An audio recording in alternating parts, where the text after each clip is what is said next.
In a city where people from various social classes lived side by side, there was a kind hearted homeless man named Wes. Though he barely received any money or food, Wes always shared what little he had with others who were even more unfortunate. On Christmas Eve, the city was filled with joy. The streets, homes, and Christmas trees were all lit up with tiny sparkling lights. People were singing and celebrating in every house. But that night, Wes received neither food nor money from anyone. Still, he sat there with quiet hope. Perhaps someone would offer him even just a crumb of bread. Suddenly, a well-dressed man approached and stood before Wes. Wes looked down and slowly raised his hand, hoping for food, as he always did. But the man offered no food. Instead, he asked, "Can you help me load some boxes into my truck? I'll pay you $10. Wes replied, "Yes, sir," and proceeded to carry several large and heavy boxes into the vehicle. After he finished, Wes went to the man and asked for the payment.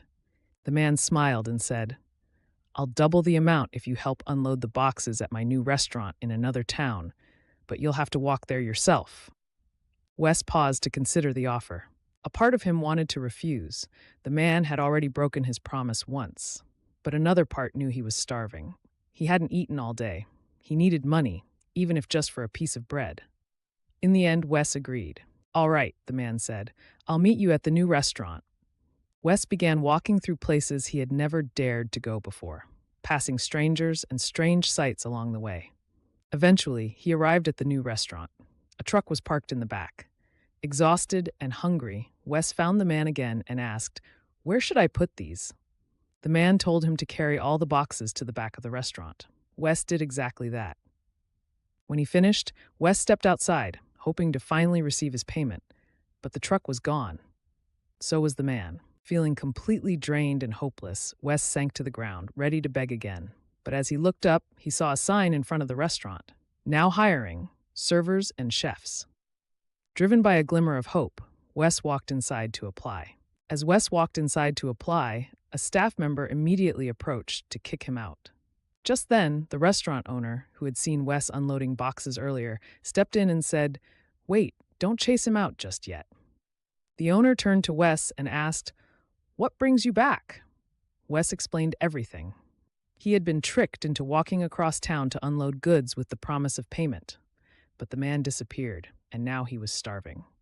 The owner looked at Wes with empathy and handed him a piece of bread. Wes gratefully accepted it and asked, "Can I work here?" The owner replied, "What position are you looking for?" Wes said, "I'd like to be a server, if that's all right."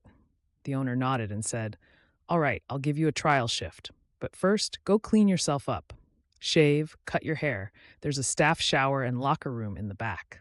After cleaning himself and changing into the restaurant's uniform, Wes stepped into the dining area to take his first order. Wes, now clean-shaven and in a neat waiter's uniform, stepped out of the staff room with nervous pride. He began taking orders, each interaction building his confidence. Then he approached a new customer and froze. It was the same well-dressed man. The man looked up, smiled, and handed Wes $200. "This is your pay and a gift for your new life." Wes, holding the money, slowly smiled as the scene faded out.